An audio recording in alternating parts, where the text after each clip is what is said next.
Graça e paz, bom dia, Deus abençoe a todos. O Salmo 119 declara o seguinte: Bem-aventurados aqueles cujos caminhos são íntegros e que vivem de acordo com a lei do Eterno. Felizes os que guardam suas prescrições e o buscam de todo o coração, e, não se entregando à prática de iniquidades, seguem seus caminhos no Senhor. Promulgaste teus preceitos para que sejam observados com diligência. Tomara-se firme minha conduta para que eu observe teus decretos. Então não terei de me envergonhar, se ficar atento a todos os teus mandamentos. Vou louvar-te com o coração reto ao aprender tuas justas decisões. Observarei os decretos, não me abandones de todo. Graças a Deus pela sua palavra. Assim tem início o Salmo 119. O Salmo 119 é o mais longo salmo aqui da Bíblia, com os seus muitos versículos, 176 aqui, distribuídos em forma de acróstico, né? Nós lemos aqui os primeiros, a seção Aleph, Bet, Gimel, Dalet, Re, cada seção segue uma letra do alfabeto, ou inicia com uma letra do alfabeto hebraico. É um salmo de louvor à palavra de Deus. Bem-aventurados aqueles cujos caminhos são íntegros e que vivem de acordo com a lei do Eterno, que vivem de acordo com a lei de Deus, que vivem de acordo com a palavra de Deus. Até certo ponto não. A palavra de Deus, os decretos de Deus são universais. Em todo o mundo existe ordenamentos básicos iguais em toda a Terra, são universais. Por exemplo, um crime absurdo, o homicídio. É pecado, é crime no mundo todo, durante toda a história da humanidade. Isso decorre não necessariamente de uma decisão humana, isso decorre do fato de que Deus decretou desde o início da história da humanidade dessa maneira, o decreto de Deus, a palavra de Deus. Aqui é apresentado como decreto, o fiel entende a palavra de Deus como decreto. A palavra de Deus, a Bíblia ou as Sagradas Escrituras, ela é muito utilizada pelo cristão como um meio de edificação espiritual. A palavra decreto, lei, muitos foram ensinados a questionar ou a rejeitar a apresentação autoritativa da palavra de Deus, ou a expressão da palavra de Deus em termos de decretos imutáveis e irrevogáveis. No que diz respeito à graça salvadora, obviamente, todos aceitam como verdade absoluta, mesmo que você apresente como um decreto, um ordenamento do próprio Deus, as pessoas interpretam como algo que lhes agrada por serem beneficiados. Então, quando se fala de graça, quando se fala de amor, de perdão, a pessoa é beneficiada, ela aceita esse decreto, ela aceita muito facilmente esta palavra. Agora, quando a palavra de Deus se apresenta como regramento da vida, da conduta do indivíduo, aí o ser humano mostra-se ser humano. Aí a natureza pecaminosa, como nós falamos, ela vem à tona. Mas por quê? Por que eu tenho que aceitar isso? Por que eu tenho que perdoar? Por que eu não posso? Por que o outro pode e eu não posso? Por que é assim? Quem garante que foi Deus? Tá? Então, toda vez que a palavra de Deus era apresentada em termos de decretos impositivos, no sentido de limitar a nossa vida, a nossa conduta, nós questionamos, nós confrontamos. Nos dias de hoje, as instituições, inclusive as cristãs, né, estão muito enfraquecidas. São muito ricas, são muito poderosas financeiramente, economicamente, têm uma influência aí político-partidária, não só no Brasil, no mundo todo, as instituições cristãs. Agora, moralmente falando, perderam a força moral, perderam a autoridade que tinham no passado. Veja que o Brasil na sua existência, só aceitou o divórcio recentemente na história. As pessoas se separavam e ficavam separados, e viviam cada qual a sua vida como podiam, mas eram impedidos de celebrar um novo casamento. A igreja, a católica, de jeito nenhum, não pode casar de novo, não pode, porque Deus repudia o divórcio. Ora, a palavra de Deus nos ensina, e isso é verdade, que Deus repudia o divórcio. Mas Deus repudia o homicídio, Deus repudia o roubo, Deus repudia a mentira, Deus repudia a maledicência, Deus repudia toda e qualquer prática ou manifestação do mal ou de malignidade. Estamos falando em termos aqui de autoridade. As instituições tinham essa força, essa influência. O Brasil é um dos últimos países, uma das últimas nações ocidentais aí a cederem ao óbvio, né? Se existe a separação, existe o divórcio. Se existe o divórcio, é o fim do relacionamento, um novo casamento fica em aberto. Até hoje, algumas igrejas, algumas denominações não aceitam. A Igreja Católica tem se organizado no sentido de corrigir esses aspectos declarativos da palavra de Deus, mas ela sofre um pouco porque tudo tem a origem, principalmente num papa, em alguém que supostamente é inquestionável. Não pode ser questionado, a palavra daquele sujeito não pode ser desobedecida. Então, eles estão criando aí os processos que possibilitam. Existem os processos de anulação dos casamentos, que existem em todos os países do mundo. Os casamentos podem ser anulados, sempre puderam ser anulados, tá? E tem um processo específico dentro do catolicismo aí que se declara a nulidade daquele casamento e a pessoa fica livre para se casar de novo. Eles criaram aí um meio termo, né? Um meio termo para tentar resolver essa inquietante situação.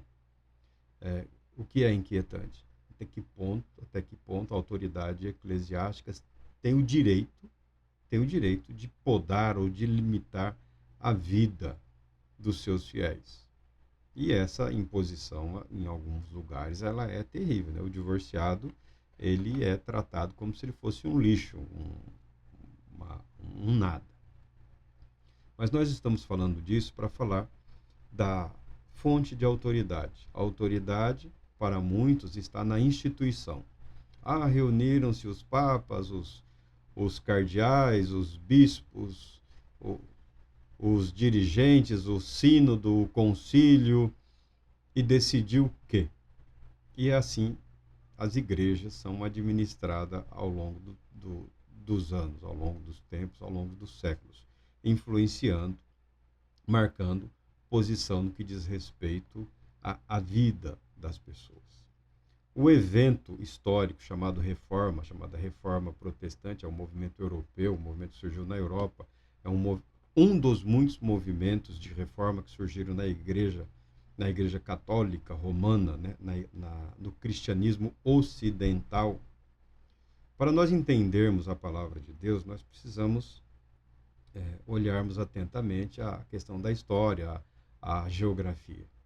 Você quer entender os escritos do apóstolo Paulo, quer entender os ensinamentos de Jesus Cristo, você precisa aceitar que Jesus, o nosso Senhor e Cristo, ele nasceu judeu, viveu judeu, morreu judeu, ressuscitou judeu. Tá? O Filho de Deus, veio ao mundo, manifestou-se à humanidade, nascendo da Virgem Maria, com uma identidade humana. Nasceu da mulher, com uma identidade humana, mas também uma identidade social, histórica, política e econômica. Israelense. Nasceu judeu, viveu judeu, morreu judeu, dentro do ambiente histórico-cultural do povo de Israel daqueles dias. Os ensinos do apóstolo Paulo, ou Paulo, o apóstolo de Jesus Cristo, são melhor interpretados, são melhor entendidos quando você aceita quem Paulo é, quem ele sempre foi. Paulo nasceu judeu, viveu judeu, morreu judeu. nunca renunciou à sua fé. Nunca houve uma renúncia às tradições, às verdades, aos valores que ele aprendeu dos seus pais, dos seus ancestrais ou dos seus mestres. Gamaliel, no caso, o grande mestre, o grande rabino daqueles dias lá, muito querido pelo povo judeu naquela época. Gamaliel foi o mestre de Paulo, posteriormente apóstolo Paulo. Ah, mas Paulo se converteu. Paulo se converteu à sua própria fé, porque a expectativa, a esperança messiânica é uma característica do judaísmo, Paulo não foi um inovador religioso. Tá? Paulo continuou dedicando a sua vida à sua fé. Ah, mas em um momento houve uma separação. Sim, em um momento houve uma separação, houve uma rejeição de parte principalmente das instituições religiosas, houve uma rejeição ao Cristo, a Jesus, o Cristo, a Paulo, ao rabino Paulo, aos ensinamentos dele, e àqueles entre os judeus que reconheciam Jesus como sendo o Messias, a esperança de Israel. Tá? Então, em algum momento, houve uma divisão, uma cisão. Mas você entende quando você simplesmente aceita a origem política, social, racial, étnica da pessoa, do personagem. Em algum momento da história, não foi um processo repentino, foi um processo longo. A autoridade, que sempre foi a palavra de Deus, a autoridade, que sempre foi a revelação de Deus, trazida à humanidade através dos servos de Deus, os profetas, essa autoridade, ela migrou nas igrejas, essa fonte de autoridade, a validação da verdade, deixou de ser a escritura e ficou concentrada na figura do bispo, do ancião, do patriarca, daquele mais experiente, daquele mais velho, daquele experimentado. Ah, isso pode, isso não pode. A princípio, isso não foi um problema. Era uma medida de segurança. Com o passar do tempo, criou-se uma estrutura de autoridade na igreja. Né? O bispo da grande cidade, o bispo que mais economicamente começou a se considerar superior aos demais. Né? Congregue aqui conosco, porque aqui está o poder de Deus. A questão econômica, a questão política passou a vigorar na estrutura das igrejas naquele período e culminou com a figura que se desenvolveu. Isso é característico também do Ocidente, que culminou na figura do bispo de Roma, assumindo funções além das eclesiásticas. O que os protestantes têm contra a Igreja Católica Apostólica Romana não é o fato dela ser católica ou apostólica, é o romanismo. Algumas pessoas pensam que o romanismo contra o qual nos insurgimos, o romanismo que nós rejeitamos, seria a liderança do bispo de Roma. Não. O que se rejeita na Igreja Católica Apostólica Romana, o que sempre foi motivo de discórdia interna, desavenças e, por fim, levou aí a reforma protestante, violência, perseguição e mortes depois, o que se rejeita é o romanismo, é o culto a Roma, a herança introduzida artificialmente no cristianismo daquela época, a herança do culto a Roma, culto aos deuses de Roma, culto a Roma como Deus. Havia uma religião estatal, havia uma religião organizada, financiada pelo Estado, pelo Império Romano, em que os imperadores eram considerados deuses e a própria Roma era considerada uma espécie de divindade. Os imperadores considerados os imperadores mortos. Quando morriam, ascendiam a posição de divindade. Então havia naquele período culto aos imperadores mortos, cultos a uma série de pessoas. Isso era institucionalizado, isso era indicação do imperador, aprovado pelo Senado romano, tinha toda uma estrutura. O catolicismo herdou esses elementos, ele se apropriou de vários desses elementos, por exemplo, culto aos mortos. Só o morto é declarado santo. E no catolicismo é permitido o culto aos mortos, a oração aos mortos. Tá? Esses elementos aí não são coincidentes, eles foram absorvidos do romanismo. Então, quando você pensar em reforma protestante, é importante que você compreenda que os católicos, os cristãos daquele período, não estavam se insurgindo contra o cristianismo. Eles estavam se insurgindo contra os elementos do romanismo na estrutura administrativa do cristianismo, ou da Igreja Católica, da chamada Igreja Universal do Ocidente, porque já tinha ocorrido uma grande divisão, uma ruptura entre a Igreja do Ocidente e as igrejas orientais, o famoso cisma, divisão. Tá? Divisão, ruptura, não é novidade no cristianismo. Isso acontece há séculos, há milhares de anos. Se você observar a geografia e a história, algumas pretensões romanas são inaceitáveis, como dizer que é a única igreja, que é a primeira igreja, que é a verdadeira igreja. Olha, o cristianismo tem seu início em Jerusalém, tem seu início em Judá, nas regiões da Galiléia ali. E seguindo a lógica, e seguindo ali a geografia, Judéia, Samaria, Galiléia, tá? Síria, a igreja na Síria, né?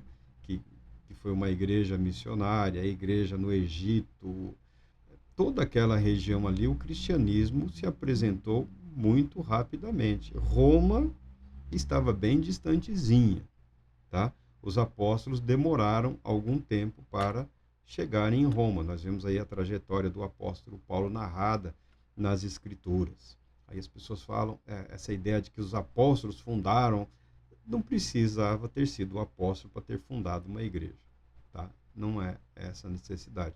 Mas os apóstolos percorriam as igrejas, as sinagogas da época, validando a fé daquelas pessoas, daqueles indivíduos. Até que, em um momento, os não-judeus se tornaram a maioria nesses grupos religiosos, desenvolvendo, assim, o cristianismo. Então, você precisa, se você quiser aceitar a história que te contaram, aí você fica com a história que te contaram. Mas para compreender, por exemplo, o evento Reforma Protestante, você precisa saber que os reformadores nunca foram outra coisa que não cristãos. Ser chamado de herege foi uma questão... por que, então, atacaram com violência? O dinheiro, meu amigo. É sempre o dinheiro. É sempre o dinheiro. Porque para ser cristão, chegou-se à conclusão de que não era preciso estar vinculado ao Papa, que não era preciso estar vinculado, ou seja, subordinado a Roma, uma igreja central, uma igreja imperial. Não fazia sentido. É possível ser cristão alemão, é possível ser cristão francês, cristão espanhol, cristão de outras, da Itália, propriamente dito. Não existe a necessidade de estar subordinado a uma cidade imperial, como se fosse a Roma cristã. Tá? Contra isso se levantaram, se insurgiram.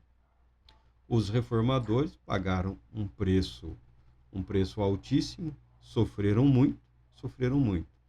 Mas a questão é, quando você rejeita uma autoridade, legítima ou não, mas ela está lá, era o Papa e era a Igreja. No pensamento católico romano, até hoje, a Igreja não somos todos os que creem, tá? Igreja, no pensamento católico romano, na doutrina católico romana, a Igreja são os papas, são os cardeais, os bispos, e para aí. E o clero auxiliar. Igreja são só eles. A igreja é composta pelo oficialato. E quem responde pela verdade no catolicismo romano é a chamada a igreja, né? A autoridade para ensinar, o magistério da igreja. Então, o irmão, a irmã, ele não é igreja. Eles chamam de povo de Deus. Eles não chamam de igreja. É que as pessoas estão acostumadas, aceitam, ninguém pensa bem, ninguém questiona. Tá? Mas a igreja são só as autoridades, as altíssimas autoridades eclesiásticas. E para ter uma chance de salvação, você precisa estar subordinado a esses homens, a essas autoridades eclesiásticas. Quando se questiona uma estrutura, ainda que ela contenha erros e precise ser transformada, você precisa apresentar algo à altura ou superior. Alguns amam uma igreja imperial, né? O imperador, os seus ministros, altos oficiais, algumas pessoas amam a estrutura católico-romana. Algumas pessoas gostam muito dessa estrutura, da pompa, da manifestação de poder, aquele ritualismo, aquele cerimonial. Algumas pessoas amam, e eu não estou entrando nesse mérito. Os reformadores, quando disseram, tá, tem papa, mas nós não precisamos de um papa. Nós não precisamos de um homem que se equipare a Deus. Nós não precisamos de um homem que se declare infalível quando nós temos aqui todos os documentos da história da igreja exibindo todas as falhas, todos os erros que os infalíveis cometeram. Isso não faz nenhum sentido. Aí vigorou-se por algum tempo a ideia de que os fins justificam os meios. É para um bem maior. Não. O mal só gera maldade, malignidade, corrupção, desespero, aflição e morte. Os cristãos daqueles dias, chamados reformadores, buscaram, então, na palavra de Deus, não na palavra mais do Papa, de volta às Escrituras, de volta ao quê? À revelação. Deus nunca abandonou o seu povo, Deus nunca abandonou a humanidade. Deus estabeleceu decretos desde o início da humanidade. Os judeus têm as escrituras sagradas lá, são guardiões das escrituras sagradas. Os cristãos acrescentaram uma série de livros, uma série de textos que não fazem oposição aos escritos sagrados preservados pelos judeus, mas lançam uma clareza, resgatam o propósito de Deus para a humanidade, indo além do propósito de Deus para o povo de Israel. Lembrando os judeus e a humanidade de que Deus não parou ali. Deus nunca teve a intenção de parar com os judeus, parar no judaísmo. O propósito de Deus sempre foi alcançar a humanidade, que a sua palavra, que a sua verdade alcançasse a humanidade como um todo. Surge aí o cristianismo, a fé cristã, a mensagem de Cristo Jesus, que alcança mentes e corações do mundo todo, independente de grupo étnico, religioso, político, econômico, social. Tem alcançado e continuará alcançando. O cristianismo está em crise. O institucionalismo está em crise, como todas as instituições estão em crise.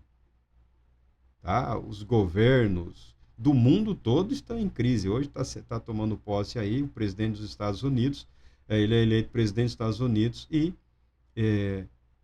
imperador do Ocidente. Né? Ele manda mais fora, ele tem um poder e uma influência assim, assustadora fora dos Estados Unidos, é uma coisa que nem o americano entende, porque lá ele pode mandar muito, mas ele não manda nada. Tá? O poder que ele tem para interferir na sociedade americana é mínimo, é pequeno.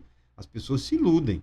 A figura do presidente lá, ele pode comandar exércitos, tropas, mas o poder que ele tem de influenciar vidas é basicamente fora dos Estados Unidos. Por isso que eu sempre brinquei. Ele é eleito presidente dos Estados Unidos e imperador do Ocidente. Porque os lacaios já estão assim vibrando, desesperado, passando mal, querendo, se puder, ajoelhar, beijar o pé do sujeito, né? Porque realmente é um homem muito poderoso, mas é só um homem. É só um homem, tá? Não pode salvar ninguém, não consegue salvar uma vida, não consegue salvar uma alma. O que ele consegue, o que os outros conseguem é fomentar guerra, rebeliões, revoltas, afundar países pequenos, jogar economias no abismo. O poder institucionalizado, por isso ele passa por crises. A mesma coisa da figura dos líderes religiosos. Eles não conseguem salvar ninguém, não conseguem fazer o bem é um desafio terrível para todos, mas criar confusão, tumulto, arruinar vidas, isso eles conseguem. Então, o institucionalismo está em crise há muito tempo. Há muito tempo. Principalmente depois das grandes guerras. Hoje, você vê no Brasil aqui um fenômeno que já... Aqui tudo chega com leva um século para chegar. Mas se você pegar a história, depois da Segunda Grande Guerra, na guerra na Europa lá, acabaram as guerras, cessaram as hostilidades, as pessoas não queriam ouvir os bispos, não queriam ouvir os cardeais, não queriam ouvir o Papa, não queriam ouvir os pastores, estavam magoados, estavam revoltados, estavam enfurecidos, porque se sentiram traídos e enganados.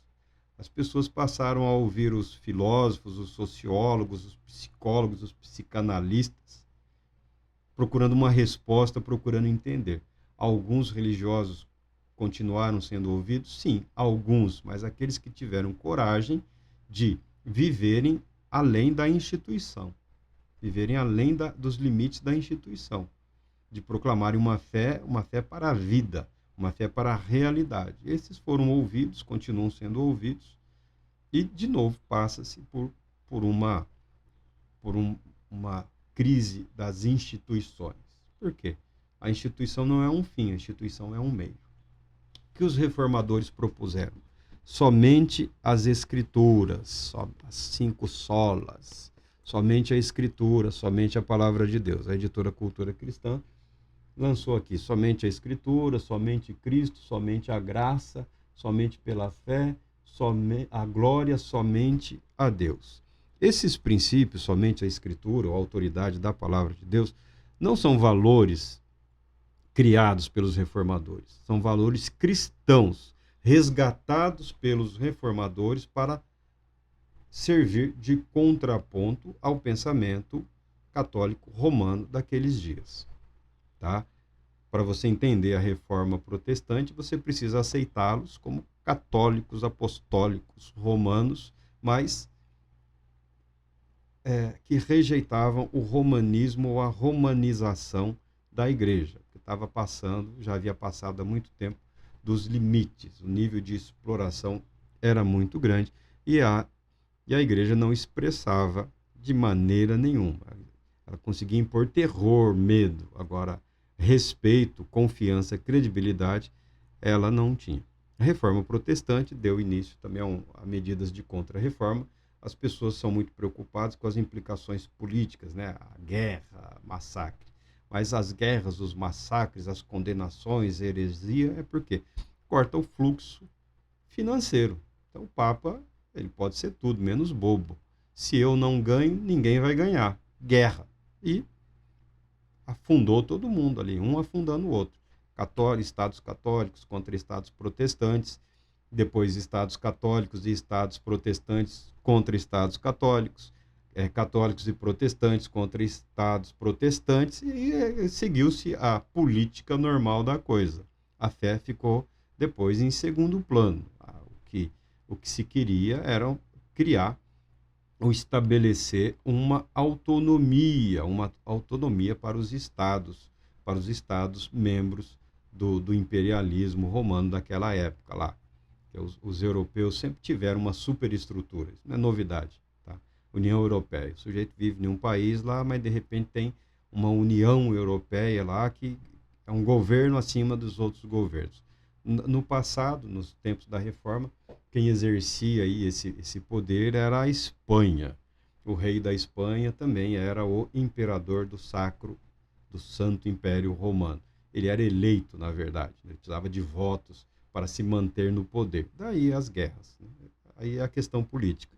Mas a questão religiosa, a questão espiritual os reformadores buscaram e resgataram no ambiente religioso a autoridade das Escrituras, a autoridade da palavra de Deus.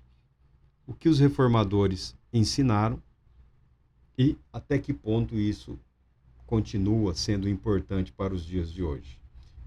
O lugar de merecido destaque que a palavra de Deus precisa e deve ocupar nas nossas vidas. Questões secundárias, como se a reforma protestante deu certo ou não deu certo, isso daí é matéria para historiador e sociólogo. Tá? O fato é que os reformadores resgataram a importância da palavra de Deus, resgataram a relevância da palavra de Deus, a tal ponto que até dentro do catolicismo romano, a Bíblia foi restaurada, a Bíblia reencontrou o seu lugar, a Bíblia foi novamente tem sido ensinada. Tá? Então eu entendo que a reforma foi um sucesso, não só entre os reformadores, mas também entre os católicos romanos, porque de fato houve um resgate da palavra de Deus.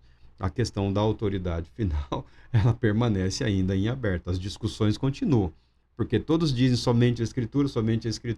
Fala, Marco, a netinha estava indignada comigo, porque tem livro em tudo quanto é lugar, né? Ela não estava encontrando espaço para guardar os livrinhos dela, né? Ela ficou brava, ficou bastante irritada com a quantidade de livros que eu tenho. E eu acredito que a palavra de Deus ela tem a primazia. E eu procuro na minha vida dar essa primazia à palavra de Deus. Agora, para entender melhor, para compreender melhor, eu preciso me valer do que outros compreenderam, entenderam e a influência que ela teve na vida de outros através da história. Do contrário, seria a religião do eu sozinho. Não é assim. Somente a Escritura não significa queimar as bibliotecas, abandonar todo o conhecimento humano e dedicar-se. Não. Somente a Escritura como fonte inspirada, como preservação da revelação da palavra de Deus para a humanidade. Tá? Nisso, as Escrituras Sagradas são únicas. E por isso, a Bíblia, a palavra de Deus, ela é tão atacada. Por isso surgem tantas movimentos, artimanhas para tentarem fazer com que a palavra de Deus penda, né, para um lado ou para outro. O desafio do cristão é nós nos debruçarmos, reverenciarmos a Deus através da sua palavra, como disse o salmista aqui, numa vida de integridade, uma vida de integridade e submissão à palavra de Deus, a palavra revelada e preservada nas Sagradas Escrituras. Essa é uma breve introdução que nós estamos fazendo no que diz respeito a fronteiras do pensamento cristão. Nós vamos abordar esse material aí, publicado pela editora Cultura Cristã. Matthew Barrett é o organizador. É uma série eu chamo filósofos, né? São teólogos, historiadores, alguns jovens empolgados com a história, né? A maioria jovens, entusiastas, reforma, tal qual aí nas igrejas dos avivamentos, né? Avivamento, Pentecostes, dons. Cada grupo tem lá a sua perspectiva. Infelizmente, alguns se mantêm presos a uma perspectiva que diz respeito a um momento da história. Porque o desafio, a questão principal é a vida, é o caráter, é a integridade, tá? Os movimentos, eles vão e vêm, tá? Movimentos, eles vão e vêm. Não falta movimento, o Espírito de Deus se move. Nós que, às vezes, paramos em algumas posições e ficamos para trás, ou meio paralelos ao que o Espírito de Deus está movendo, ensinando, transmitindo, que invariavelmente está em pleno acordo com a palavra de Deus, é a garantia.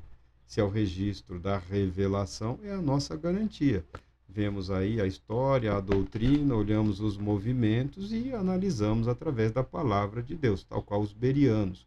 Consultamos a palavra de Deus para ver se procede, se tem validade, se tem validade.